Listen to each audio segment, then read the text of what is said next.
नमस्कार, तुम्ही बघताय ज्यांनी समाचार. बघा आजच्या घडामोडी. मी तुमच्या बाबरोग करीन. त्यांनी असं पत्रक काढलेलं आहे. आपण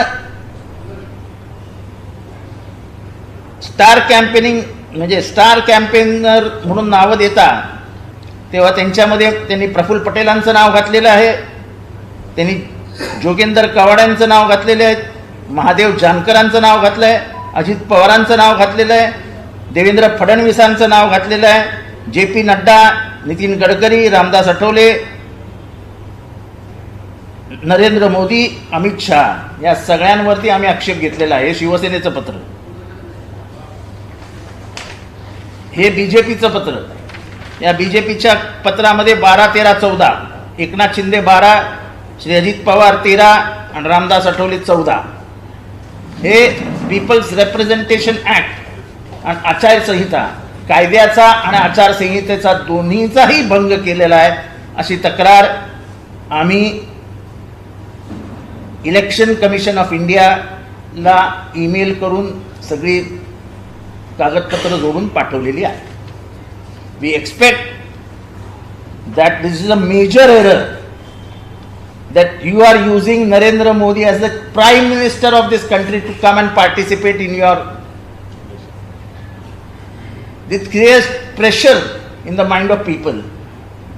If he announces anything, he will not announce as a political leader. He will announce anything which he will announce will be as the Prime Minister of this country. So this is level playing field नाहीच आहे याच्यात कुठे.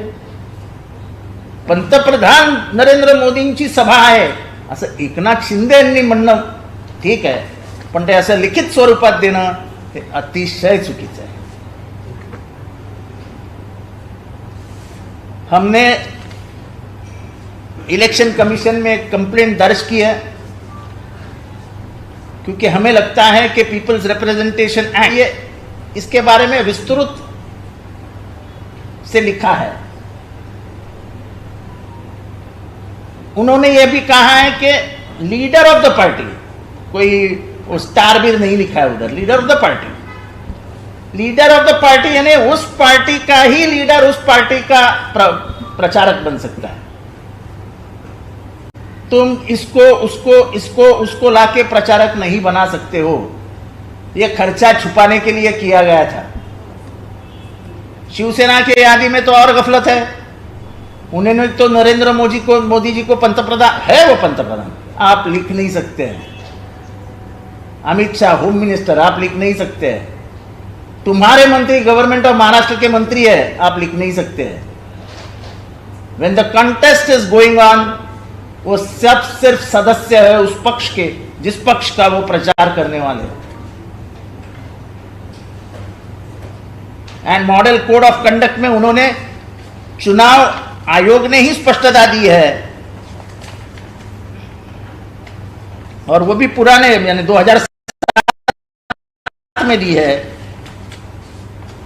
कि जो party का member नहीं है उसको लीडर ऑफ द पार्टी करके प्रचार करने का, और उसको ही लेके account of election expenses of candidate section 77(1) of the people's representation act 1951.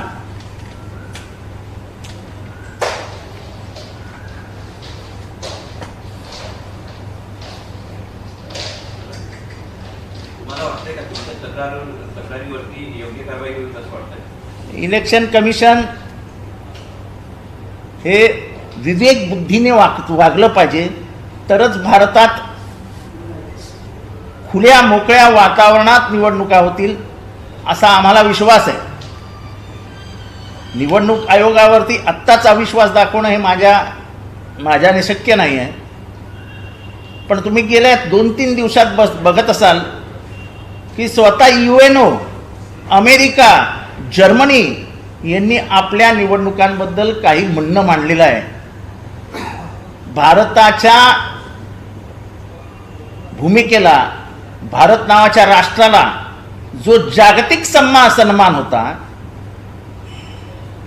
की द मोस्ट लिबरल डेमोक्रेसी म्हणून आपली ओळखली जात होती, त्या लिबरल डेमोक्रेसीवरती आता कुठेतरी प्रश्नचिन्ह निर्माण झाला जगभरात. ही या देशाची बदनामी आहे. आपल्याकडे हे जागतिक दर्जावर विचार, जागतिक स्तरावर